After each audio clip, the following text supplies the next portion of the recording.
नमस्कार सभी बंधुओं को, सभी श्रोताओं को, सभी मित्रों को, सभी परिजनों को। आज भावगंगा के 147वें अंक में अभिवादन है, अभिनंदन है, स्वागत है। आज की भावगंगा में हम लोग कुछ कहानियों पर चर्चा करेंगे, कुछ कविताओं पर चर्चा करेंगे। उसी के आधार पर जो बेसिक थीम है यूनिवर्सल कनेक्टेडनेस, उस पर चर्चा करेंगे। सार्वभौमिक जुड़ाव पर चर्चा करेंगे। कुछ प्रतिक्रियाएं हैं उन पर चर्चा करेंगे। और एक दो सोशल मीडिया पर भी जो मैसेजेस हैं, जो न्यूज़ में मैसेजेस आए हैं, न्यूज़ में खबरें इधर जो आई हैं, उन पर चर्चा करेंगे। तो इस तरह से आज की चर्चा शुरू करते हैं।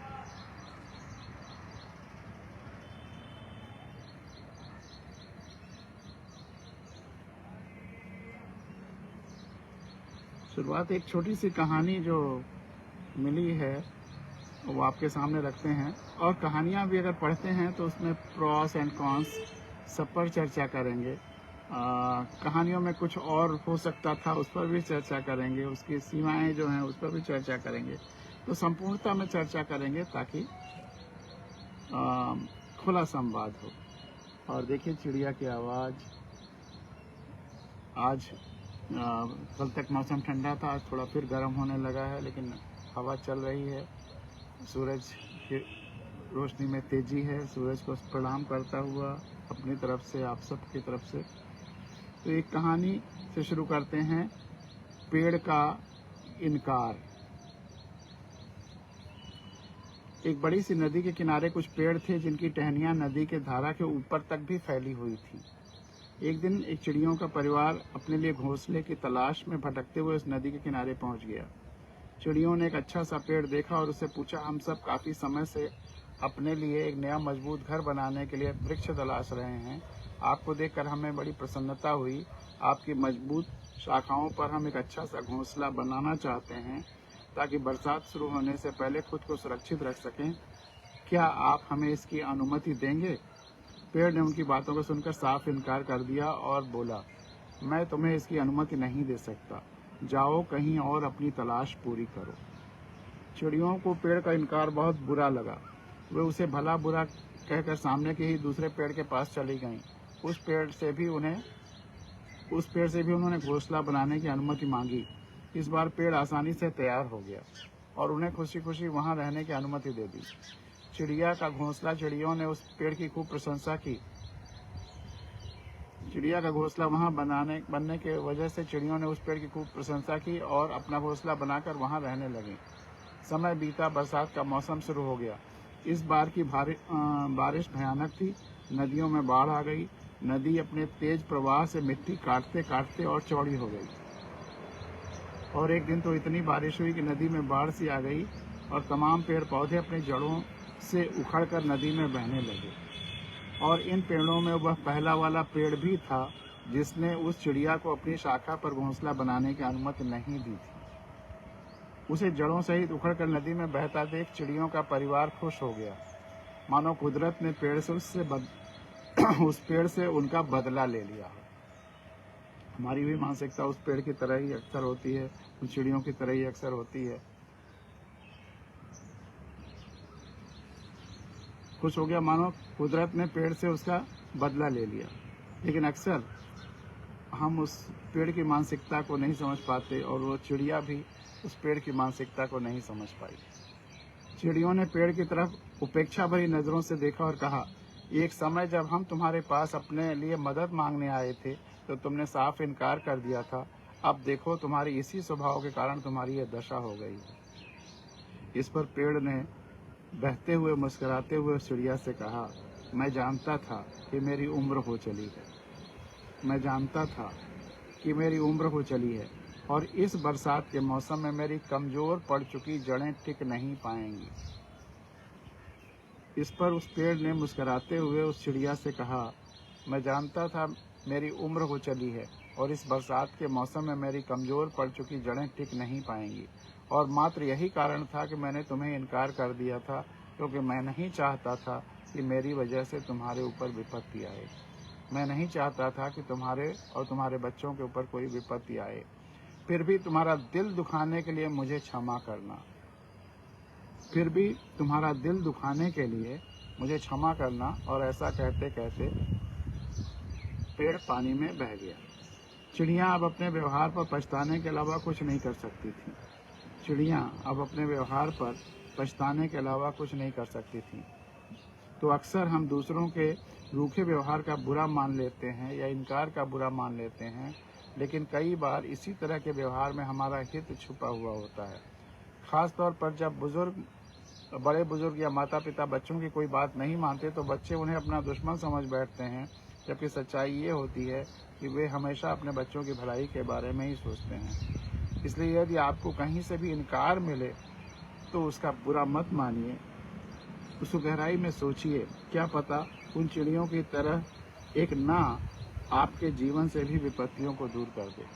उन चिड़ियों की तरह एक इनकार आपके जीवन से भी विपत्तियों को दूर कर दे। यह छोटी सी लघु कथा थी। इसमें एक प्रश्न विचार का है जो आप भी विचार कर सकते हैं कि क्या अगर चिड़िया और पेड़ में संवाद हो ही रहा था और चिड़िया ने मदद मांगी थी, तो क्या पेड़ यह बता सकता था कि जड़ें मेरी कमज़ोर हैं, मैं बुज़ुर्ग हूँ और हो सकता है कि इस बारिश के मौसम में हम ना बचें तो हमारे साथ तुमको भी तकलीफ़ होगी। अगर ये वहाँ बता देता तो फिर क्या फ़र्क पड़ता। क्या थोड़ा और अधिक संवाद कर देने से इस तरह की स्थितियों से बचा जा सकता है? कहीं कम्युनिकेशन गैप ना हो, इस तरह से संवाद ज़्यादा होना चाहिए। एक पहलू ये भी हो सकता है। एक पहलू ये भी हो सकता है कि संवाद की सीमा रही हो, या चिड़िया उससे ज़्यादा फिर उसके कारण नहीं सुनना चाहती हो जब उसने मना कर दिया। जो भी हो, तो एक कहानी आपके सामने ये रही।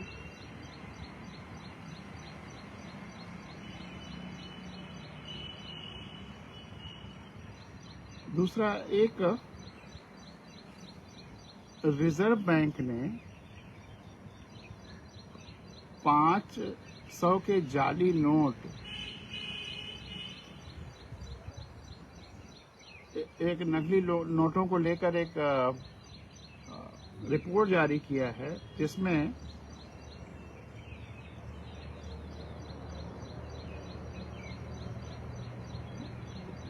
दो 2021-22 में नकली नोटों की संख्या काफी बढ़ गई है। रिजर्व बैंक के मुताबिक 500 के नकली नोटों में साल 2021 में 101.9% की बढ़ोतरी हुई है, जबकि 2000 के जाली नोटों में 54.16% का इजाफा हुआ है। एक साल की तुलना में, मतलब 2021 की तुलना में 21-22 में नकली जाली नोटों के जो बढ़ोतरी हुई है वह 500 नोटों की दुगना हो गई है, 101.9% बढ़ गया है, और 54.19% 2000 के नोटों में बढ़ोतरी हुई है नकली जाली नोटों में। कहाँ कहा गया था कि ऐसा कुछ कर दिया गया है, ऐसे ऐसे सिस्टम सब नोट में लगा दिए गए हैं कि अब नकली नोट नहीं छप सकते, नहीं हो पाएंगे। नोटबंदी का समय याद करिए। और कहाँ नकली नोटों की संख्या बेतहाशा बढ़ती चली जा रही है। एक ये फैक्ट ध्यान में रखने की है।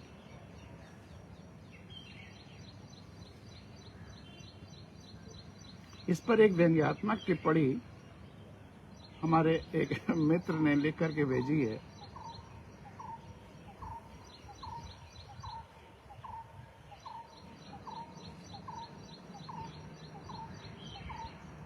कुछ बोलने कहने से कोई फायदा नहीं।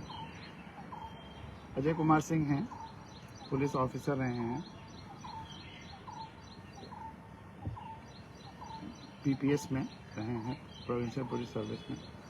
कुछ बोलने कहने से कोई फायदा नहीं, लिखने से भी नहीं, नोटबंदी के प्रमुख उद्देश्यों की याद दिलाने से भी नहीं, नोटबंदी के प्रमुख उद्देश्यों की याद दिलाने से भी नहीं। ये सब योजनाएं यदि सफल हो जाती, ये सब योजनाएं जो यदि सफल हो जाती तो मस्जिदों की खुदाई का राष्ट्रव्यापी अभियान शुरू ही क्यों होता। यदि ये सब योजनाएं सफल हो जाती तो देश में मस्जिदों की खुदाई का राष्ट्रव्यापी अभियान ही क्यों शुरू होता। जिस जनता के लिए बोला जाता है वही खुश है, तो खुशी क्यों तोड़ी जाए। हम लोग आजीवन असंतुष्ट रहे हैं और सत्य के लिए विरोध करने की आवाज भी हमेशा व्यक्त करने के लिए तैयार रहते हैं। जैसा हमेशा से रहे हैं तो अब क्या बदलेंगे। नकली नोटों की अर्थव्यवस्था का कब गर्क हो जाए क्या पता। नकली नोटों की अर्थव्यवस्था कब गर्क हो जाए क्या पता।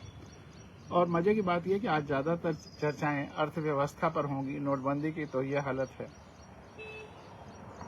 संविधान में लिखा हुआ है कि कंसंट्रेशन ऑफ हेल्थ कुछ हाथों में नहीं होना चाहिए। देश के संसाधनों का अधिक से अधिक उपयोग अधिकतम लोगों के खुशहाली के लिए होना चाहिए।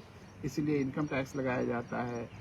पहले वेल्थ टैक्स और गिफ्ट टैक्स और स्टेट ड्यूटी क्या क्या लगते थे, अब धीरे धीरे वो सब खत्म किए जा गए, क्योंकि कंसंट्रेशन ऑफ वेल्थ को अलाउ करना था कुछ लोगों के हाथों में। और आज हालत ये है कि अंबानी अडानी का जो पूंजी है वो लगातार इतनी तेजी से बढ़ रही है कि दुनिया में सबसे तेज बढ़ने वाले पूंजीपति ये बनते जा रहे हैं। अडानी ने तो अंबानी को भी पीछे छोड़ दिया है। तो सोचिए, कंसंट्रेशन ऑफ वेल्थ के लिए सरकारें काम कर रही हैं।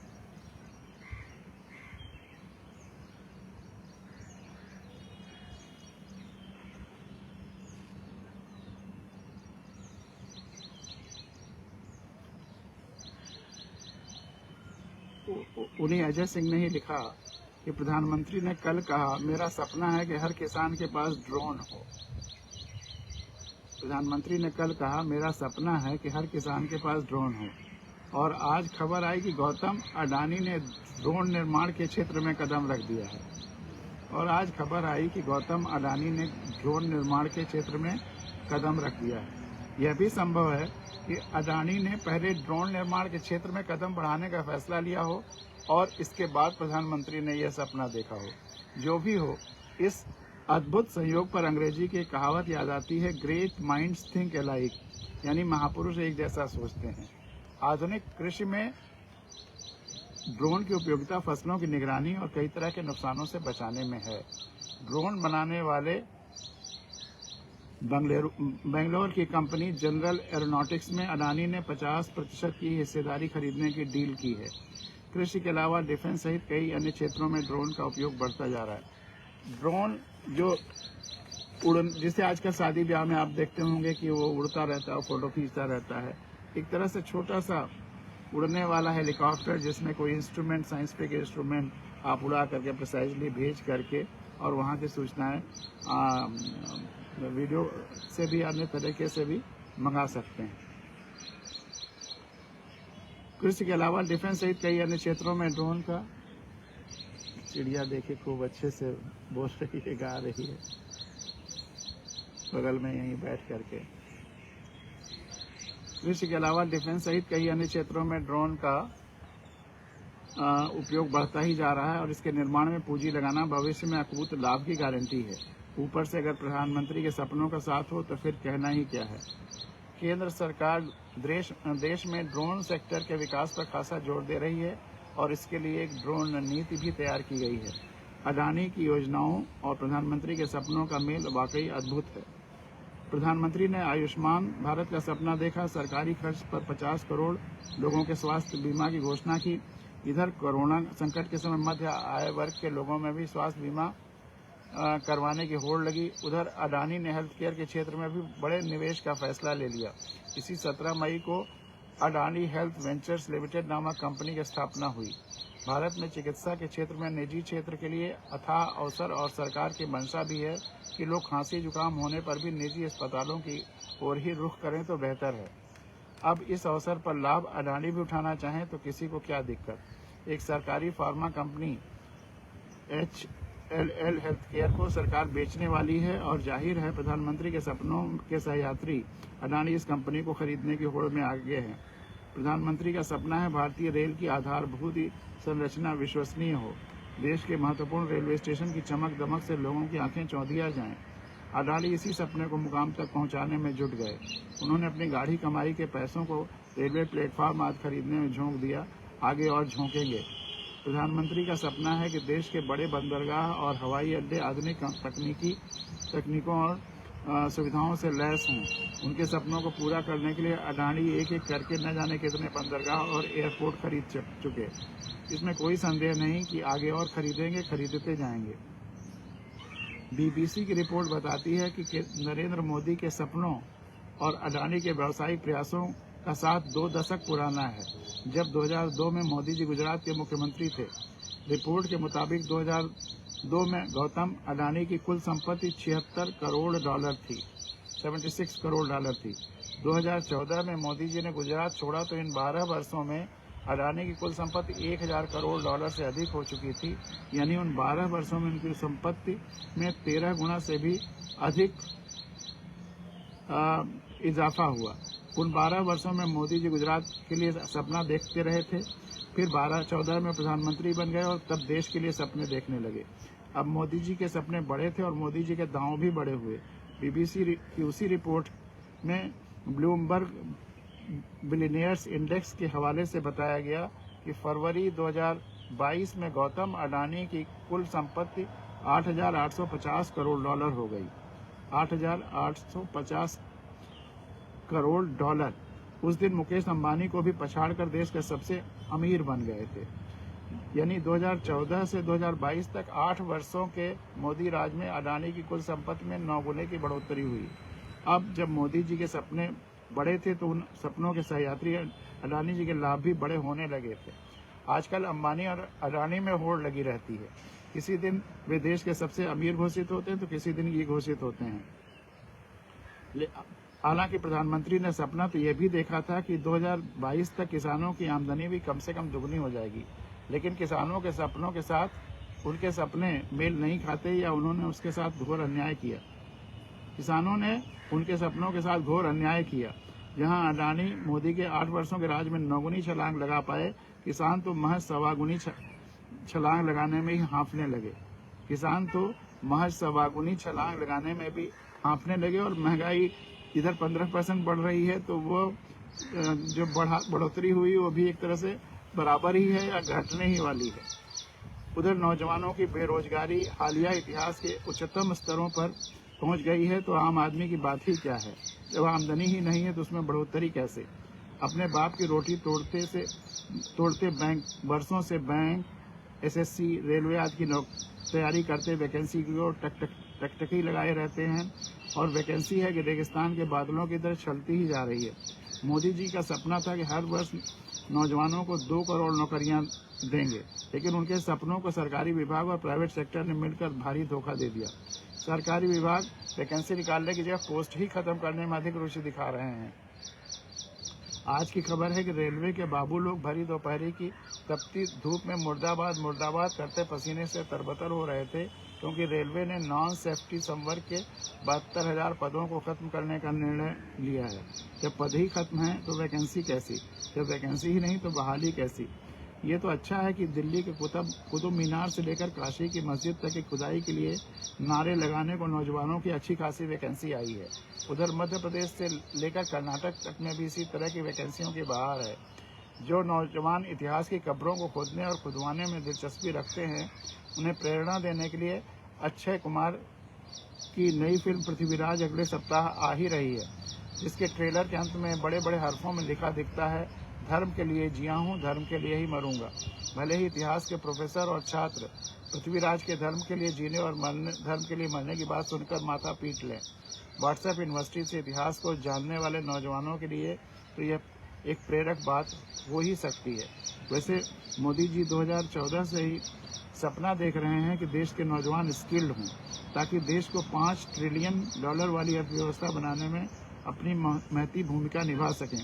अब इन नौजवानों को स्किल बनाने के लिए बड़े ही तामझाम से शुरू होने वाले कौशल विकास केंद्र ही सफेद हाथी साबित होने लगे तो क्या किया जा सकता है। बहरहाल बड़े सपने देखने के लिए मोदी जी का अभिनंदन तो बनता ही है, और उससे भी अधिक अडानी अंबानी का अभिनंदन बनता है, जिन्होंने बताया है कि दिन दूनी रात चौगुनी वृद्धि दर किसे कहते हैं। हम लोग तो बचपन से इस मुहावरे को सुनते ही आ रहे हैं। इन कारपोरेट प्रभुओं ने इन मुहावरों को साक्षात चरितार्थ करके ही दिखा दिया है। हमारी पीढ़ी धन्य है। ये हेमंत कुमार झा का आलेख है, जिसे अजय ने भेजा था। ये पाटलिपुत्र विश्वविद्यालय हिंदी विभाग के हैं। व्यंग्यात्मक रूप से आज के हालात पर बहुत अच्छी टिप्पणी की है इन्होंने। और एक कविता मेरी आपके सामने रखता हूँ। इस पहले भी सुनाया है, लेकिन अगर हम आँख खुली रखें तो ऐसे हालात बनेंगे।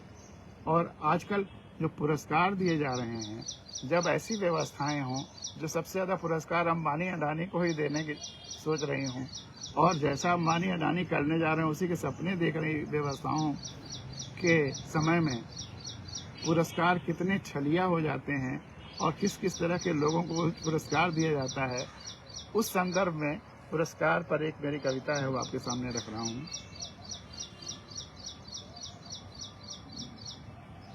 पुरस्कार।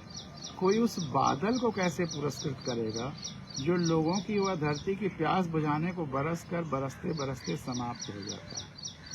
कोई उस बादल को कैसे पुरस्कृत करेगा जो लोगों की धरती की प्यास बुझाने को बरस कर बरसते बरसते समाप्त हो जाता है। कोई उस छाया को कैसे पुरस्कृत करेगा जो कड़ी धूप से राही को छांव और विश्राम देते देते धूप के साथ ही साथ समाप्त हो जाती है। कोई उस छाया को कैसे पुरस्कृत करेगा जो कड़ी धूप से राही को छांव और विश्राम देते देते धूप के साथ ही साथ समाप्त हो जाती है। कोई उस सुगंध को कैसे पुरस्कृत करेगा जो लोगों को अपने होने का आनंद देकर बहुत आगे निकल जाती है, दूर तक पहुंचने बिखरने को। कोई उस चिड़िया को कैसे पुरस्कृत करेगा जो भावगंगा के बीच में आकर अपनी पूरी बात कहती है, पूरा गाना सुनाती है, पूरा संवाद सुनती है और पूरा मैसेज सबसे जुड़ाव कर देती है, बिना किसी स्वार्थ के अपना गाना सुना रही है। कोई उस जड़ को कैसे पुरस्कृत करेगा जो जमीन के अंदर ही रहती है, रहना चाहती है, जो यदि बाहर रहने लगेगी तो पुरस्कारों के चक्कर में पड़ेगी तो फिर जीवन दायनी जड़ नहीं रह जाएगी और संपूर्ण वृक्ष ही सूख जाएगा। कोई उस जड़ को कैसे पुरस्कृत करेगा जो जमीन के अंदर ही रहती है, रहना चाहती है, अंबानी अडानी नहीं बनना चाहती है, जो यदि बाहर रहने लगेगी पुरस्कारों के चक्कर, व्यवस्था के पुरस्कारों के चक्कर में पड़ेगी तो फिर जीवनदायिनी जड़ नहीं रह जाएगी और संपूर्ण वृक्ष ही सूख जाएगा। कोई उस नींव को कैसे पुरस्कृत करेगा जो जमीन के नीचे अदृश्य रहकर पूरी इमारत को स्थिरता और ताकत देती है। कोई उस नींव को कैसे पुरस्कृत करेगा जो जमीन के नीचे अदृश्य रहकर पूरी इमारत को स्थिरता और ताकत देती है। लेकिन हमारी व्यवस्था जो आजकल चल रही है वो उस नींव को भी खोद करके नींव की जितने तरह की नींवें मिले, इसका मतलब उतनी विविधता है, उतना उस बगिया में उतने तरह के फूल खिले, उतने तरह के पेड़ आए, उतने तरह की सभ्यताएं आई। अलग अलग सभ्यताओं के आने से वहाँ सब हर तरह के वैचारिक मंथन के बाद एक विकास होता है, सच्चाई की तरफ हमारी यात्रा और प्रगाढ़ होती है। मैं हमेशा कहता हूँ कि हर चाहे सिविलाइजेशन कह लीजिए, सभ्यता कह लीजिए, संस्कृति कह लीजिए या धर्म कह लीजिए, जो भी कह लीजिए, उसके दो अंश होते हैं, एक सत्य का अंश और दूसरा अंधविश्वासों का अंश। एक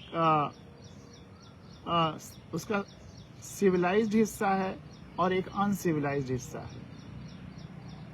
सिविलाइजेशंस के भी दो हिस्से होते हैं, एक सिविलाइज्ड एक अनसिविलाइज्ड।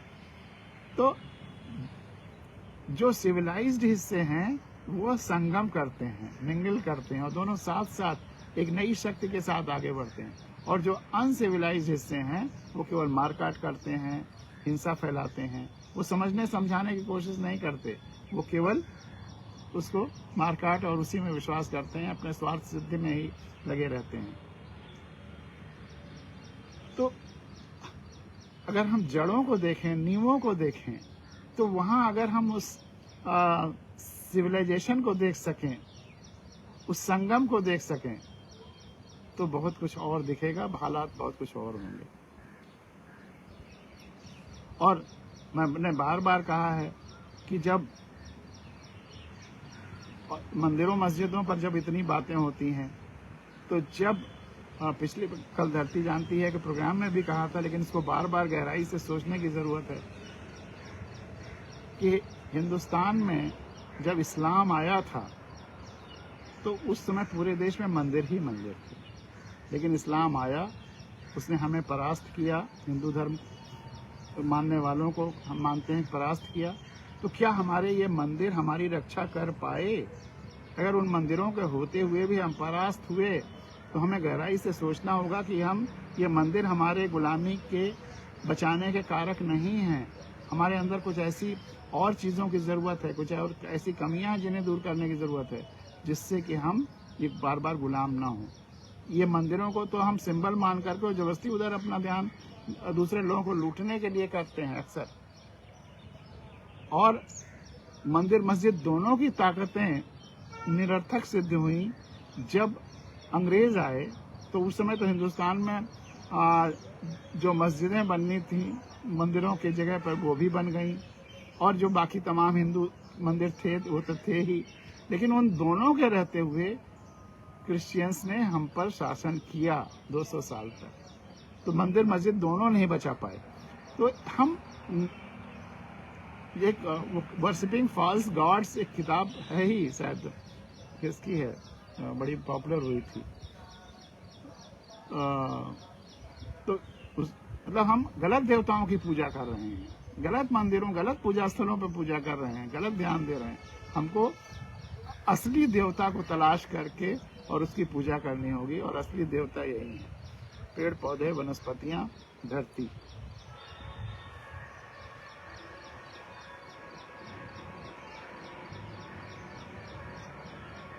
कोई उस नींव को कैसे पुरस्कृत करेगा जो जमीन के नीचे अदृश्य रखकर पूरी इमारत को स्थिरता और ताकत देती है? कोई उस फूल को कैसे पुरस्कृत करेगा जो तोड़ लिया गया है किसी और को पुरस्कृत करते समय माला बनाकर पहनाने के लिए? ये देखिए कि हम फूल को तोड़ करके किसी और को पुरस्कृत कर रहे हैं, लेकिन क्या वो इतना सुंदर फूल जो खिला हुआ था, उसको पुरस्कृत करने की जरूरत नहीं थी? उसको पुरस्कृत करने की जगह पर हम उसको तोड़ लेते हैं किसी और को माला बनाकर पुरस्कृत करने के लिए। कोई माँ के उन कोशिकाओं और उस दूध को कैसे पुरस्कृत करेगा जो सीधे बच्चे के अंदर जा समाकर उसे रच रहा होता है? कोई माँ के उन कोशिकाओं और उस दूध को कैसे पुरस्कृत करेगा जो सीधे बच्चे के अंदर तक जा समाकर उसे रच रहा होगा? और इस माँ में धरती माँ भी शामिल है, और इस माँ में धरती माँ भी शामिल है। इन सब को यदि गहराई से समझा जाए, इनसे सदैव संवेदनात्मक जुड़ाव महसूस किया जाए, तो शायद यही इनके लिए सबसे असली पुरस्कार है। इन सब को यदि गहराई से समझा जाए, इनसे संवेदनात्मक रूप से जुड़ाव महसूस किया जाए, तो शायद यही इनके लिए पुरस्कार है, क्योंकि ये पुरस्कारों के मोहताज नहीं हैं।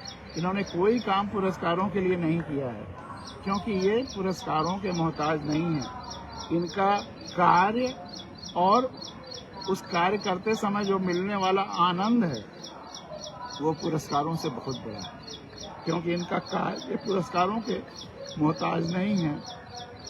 इनका कार्य और उसका आनंद पुरस्कारों से बहुत बड़ा है।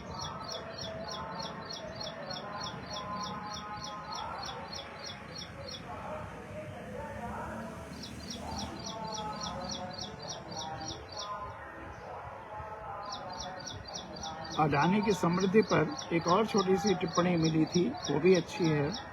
गौतम अडानी ने हर दिन की 1002 करोड़ की कमाई की है।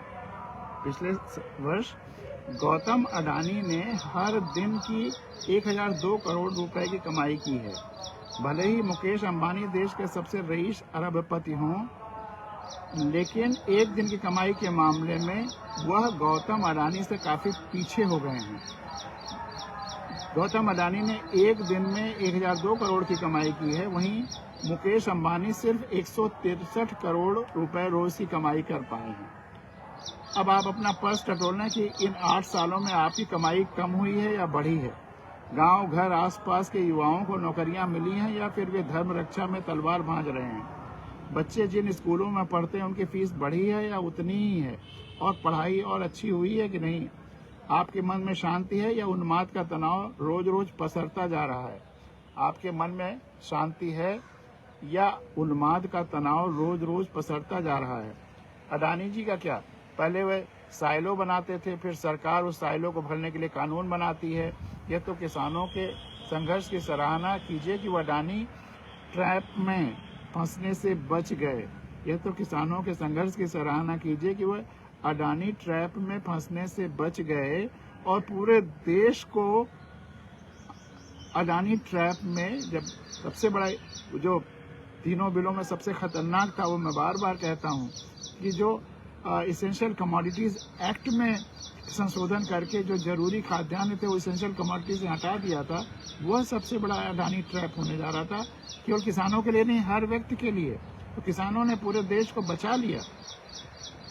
अडानी ग्रुप पहले ड्रोन के निर्माण में 50% की हिस्सेदारी खरीदता है, फिर सरकार ड्रोन के फायदे गिनाने लगती है।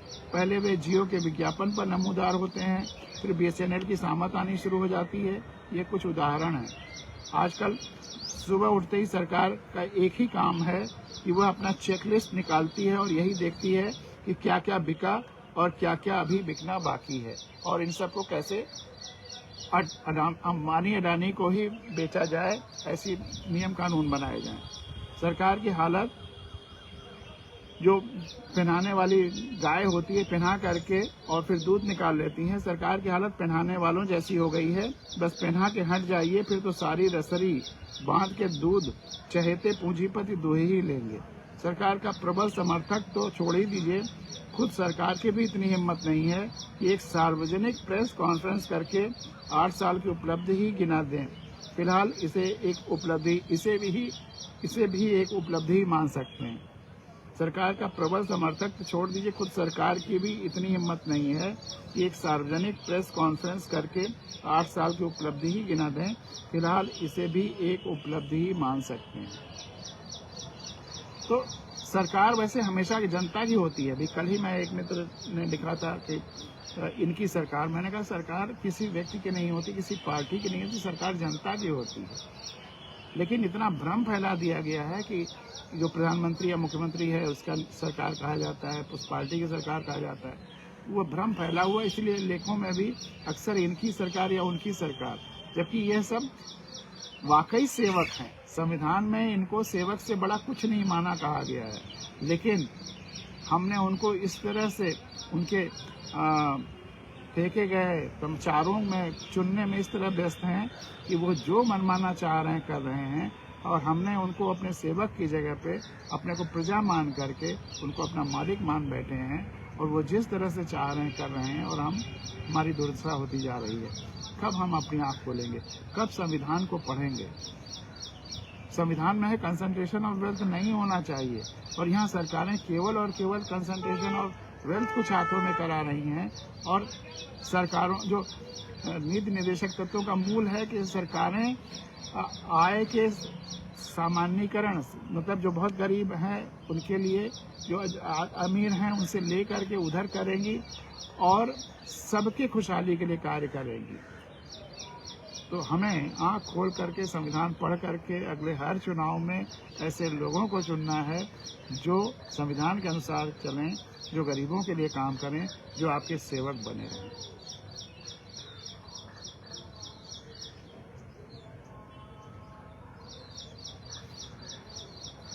अब कुछ प्रतिक्रियाओं पर आते हैं। भुवनेश्वर जी ने लिखा है उड़ीसा से, आज आपकी कविता धरती सब कुछ जानती है, जो कि आपने 21-22 वर्ष पहले ही लिखा था, इसे खुदाई के परिप्रेक्ष्य में आज सही साबित हो रहा है। ईश्वर करे ऐसे ही आपका दृढ़ विश्वास कि एक दिन विराट संपूर्णता से जुड़ाव को ही सब लोग अपना धर्म मानेंगे भी सही साबित हो। धरती पर ही जीवन संभव है। हम जन्म से लेकर मरने तक 70-80 वर्षों तक धरती पर जीवन यापन करते हैं, जिंदा रहते हैं, इस पर पैदा होते हैं, तो इसे मृत्यु लोक क्यों मानते हैं? जी, इसे जीव लोक या आनंद लोक कहिए। हमने पूरा आनंद इसी धरती पर लिया है। हमने पूरा अपनी क्षमताओं का प्रस्फुटन हमें इसी धरती पर करना है, तो ये मृत्यु लोक कैसे? तो इसे हम मृत्यु लोक क्यों कहें? क्योंकि मृत्यु तो सिर्फ एक दिन होती है, एक क्षण होती है, और जीवन यापन 80-90-100 साल तक। और पिटीशन सभी जीव जंतु वनस्पतियों की तरफ से कि खुदाई की जाए और देखा जाए कि ये धरती किसकी है।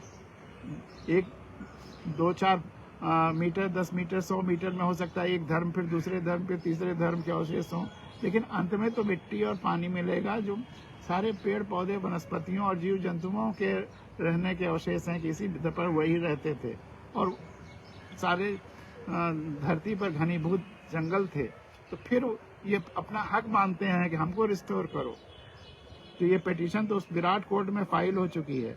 जज का दंड भी हम ग्लोबल वार्मिंग और कोरोना महामारी के रूप में पा रहे हैं। बस जिस दिन से इसे मानने लगे और हो सके तो क्षमा याचना के लिए कुछ कार्यवाही पर्यावरण के लिए आरंभ करें, तो फिर धरती माँ तो धरती माँ है, विश्वास है जल्द ही भुलाकर सब क्षमा कर देंगी। तो फिर धरती माँ तो धरती माँ है, विश्वास है कि सब कुछ भुलाकर जल्द ही क्षमा कर देंगी।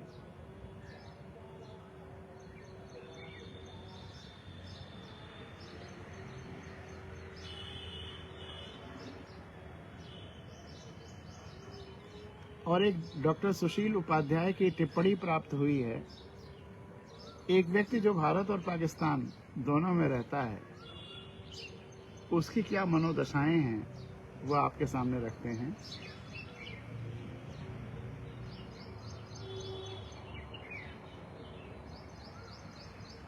और उसके बाद कुछ कविताएं छोटी छोटी। करीब 37-38 मिनट हो गया है, 15-20 मिनट में हम लोग समाप्त करेंगे। तो ये डॉक्टर सुशील उपाध्याय का है, कई खंडों में है। एक खंड आज सामने आ गया तो मैंने कहा गया क्या क्या है। उस पार पिया का गांव है, शीर्षक ये है, उस पार पिया का गांव है। पाकिस्तान हिंदुस्तान के संदर्भ में एक नोट्स। हम में से शायद ही कोई डॉक्टर राजकुमार भील को जानता हो। वे करीब 2 दशक पहले पाकिस्तान से भारत आए, डॉक्टर राजकुमार भील, और फिर यहीं हो रुक गए। बहुत लंबे इंतजार के बाद उन्हें भारत की नागरिकता मिली। वे अब भारत के नागरिक हैं और काफी हद तक खुश हैं। हालांकि अभी उनके परिवार के अन्य को नागरिकता नहीं मिली है, जो कि प्रक्रिया में है। डॉक्टर राजकुमार भील, पूरे परिवार को नागरिकता मिल जाए तो उनकी खुशी और बढ़ जाएगी। उनका एक इंटरव्यू देखने को मिला। वे अपने इंटरव्यू में बड़ी गहरी बात कहते हैं। दोनों तरफ एक जैसा मरुस्थल है, दोनों तरफ एक जैसा मरुस्थल है। जमीन पर दरख्त, फूल पौधे और आसमान में चांद सितारे भी वैसे ही हैं, मगर धरती पर खींची एक लकीर ने उसे 2 हिस्सों में बांट दिया। यही बात मैं बार बार कहता हूँ कि सारे देश तो धरती के अंग हैं। केवल अलग नाम दे देने और एक रेखा खींच देने से, वो रेखा भी ऊपरी पपड़ी पर, अंदर तो सब जुड़े हुए हैं, तो कैसे इतनी अलगाव हो जाता है जमीन पर। और सारी सीमाएं किसी न किसी 2 राजाओं की लड़ाइयों की, 2 राजाओं की प्रवृत्तियों की, संघर्ष की, हिंसा की निशानियां हैं। ये कब मिटेंगे? जल्दी ही इनको मिटा देना है। ये अस्वाभाविक है, धरती पर नहीं होना चाहिए सीमाएं। और अब इतने वैज्ञानिक आविष्कारों की वजह से धरती पर आवाजाही, सब सारी व्यवस्था धरती के परिप्रेक्ष्य में करना बहुत आसान हो गया है। इस विभिन्नता को एंजॉय करना आसान हो गया है। जमीन पर दरख्त, फूल पौधे और आसमान में चांद सितारे भी वैसे ही हैं, मगर धरती पर खींची एक लकीर ने उसे दो हिस्सों में बांट दिया है। हम अपनी जड़ों से उखड़े लोग हैं। यही बंटवारा है जो इंसानियत को दर बदर करता रहता है। यही बंटवारा है जो इंसानियत को दर बदर करता रहता है। वे कहते हैं कि पाकिस्तान हमारी पुरखों की धरती है। वे कहते हैं कि पाकिस्तान हमारे पुरखों की धरती है, लेकिन हमारा देश नहीं है। वे कहते हैं पाकिस्तान हमारे पुरखों की धरती है, लेकिन हमारा देश नहीं है। उनकी बात में कहीं नफरत नहीं है। उनको वहां से हिंदुओं को भगाया गया, उसको देखने के बाद भी, फिर वहां कुछ दिन रहने के बाद फिर वो 20 साल पहले हिंदुस्तान आ गए, लेकिन उनके मन में पाकिस्तान के प्रति कोई नफरत नहीं है।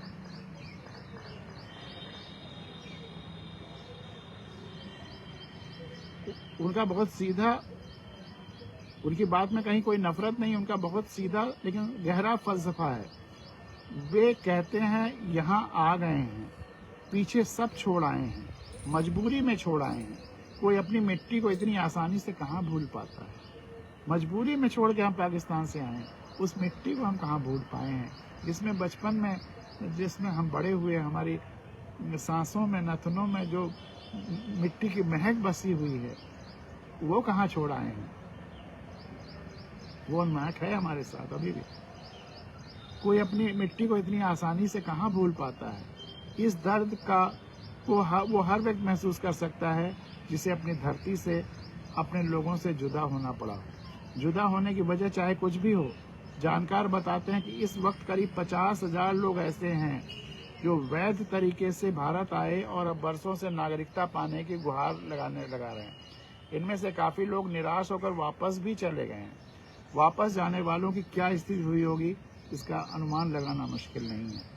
वापस जाने वालों की क्या स्थिति हुई होगी, इसका अनुमान लगाना मुश्किल नहीं है। भारत और पाकिस्तान के रिश्तों के तंतु इतने गहरे तक उलझे हुए हैं कि कोई एक बात कही जाए तो संभव है तुरंत उसका खंडन करना पड़ा। भारत और पाकिस्तान के रिश्तों के तंतु इतने गहरे तक उलझे हुए हैं और जुड़े हुए हैं कि कोई एक बात कही जाए तो संभव है तुरंत ही उसका खंडन करना पड़ा। दोनों मामलों में कुछ भी पक्का नहीं है, कुछ भी अंतिम नहीं है। एक बात जरूर है कि पाकिस्तान का सत्ता अधिष्ठान जिस भाषा में बात करता है, वहाँ के आम आदमी की जबान उससे काफी अलग है। एक बात जरूर है कि पाकिस्तान का सत्ता अधिष्ठान जिस भाषा में बात करता है, वहाँ के आम आदमी की जुबान उससे काफी अलग है।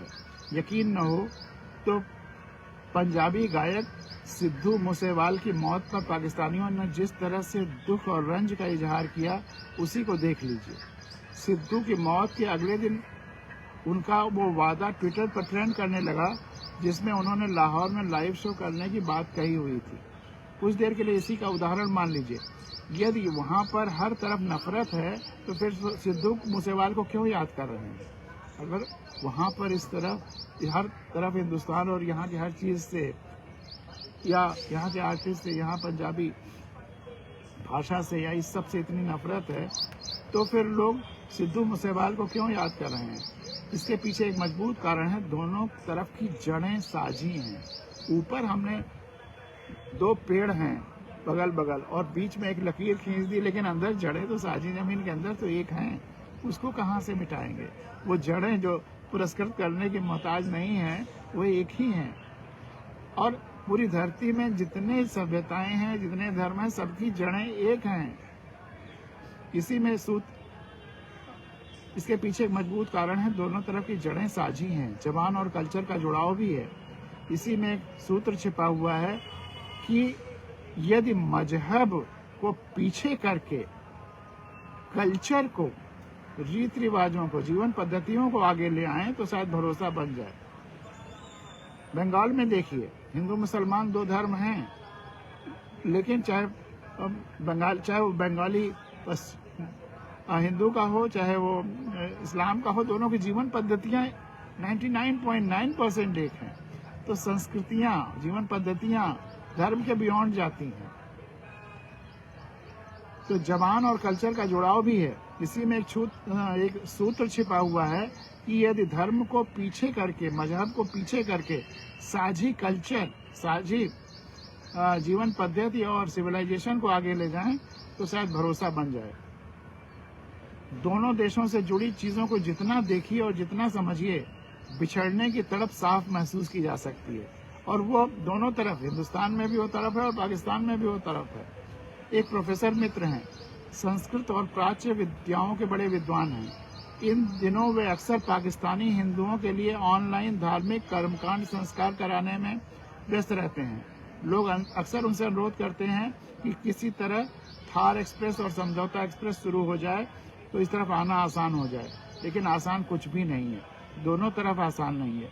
जो लोग तक्षशिला, गोरखटीला या कटासराज जाना चाहते हैं, उनके लिए कुछ भी आसान नहीं है। भले ही सरकारें कुछ भी कहें, लेकिन सिखों के अलावा अन्य लोगों के लिए पाकिस्तान की धार्मिक यात्रा लगभग नामुमकिन है। और यदि अनुमति मिल भी गई तो इस बात का खतरा है कि वहां जासूसी के आरोप में धर लिए जाएं। सिखों पर यह बात इसलिए लागू नहीं होती क्योंकि वे पाकिस्तान में भी एक कम्युनिटी के तौर पर एकजुट हैं और हिंदुओं की तुलना में थोड़ी बेहतर स्थिति में हैं। इसलिए वहां हिंदुओं की धार्मिक यात्रा के साथ भी एक बड़ा खतरा है। हालांकि अब वहां की हिंदू काउंसिल इस कोशिश में जुटी है कि उनकी सरकार कुछ मंदिरों और धर्मस्थलों को यात्रा के लिए आसानी से वीजा दे सके। वैसे ये मामला केवल किसी मंदिर या धर्मस्थल तक जाने का नहीं है। बहुत से लोग उस धरती को देखना चाहते हैं जहां उनके पूर्वजों के गांव घर थे। पाकिस्तान के, पंजाब के, सिंध और सीमांत प्रांत से भारत आए ऐसे लाखों परिवार हैं जिनमें अब तीसरी पीढ़ी वयस्क हो गई है। वे जब अपने घरों के भीतर दादा परदादा की जन्मभूमि के बारे में सुनते हैं तो उस जगह को देखने की बहुत गहरी चाहत हो जाती है। काश वे यह सब देख पाएं, और केवल ये पिछड़े ही लोग ही नहीं, वे भी देख पाएं जो पाकिस्तान को वतन के टूटे हुए हिस्से के तौर पर महसूसते हैं। पाकिस्तान हमारा ही एक हिस्सा रहा है, तो इसको महसूस करते हैं, वो भी इसको देख पाएं। पाकिस्तान के सिंध में बसे लोढ़ा राजपूतों की स्थिति और भी विकट है। इस समुदाय के ज्यादातर परिवार थार परकर जिले में बसे हैं।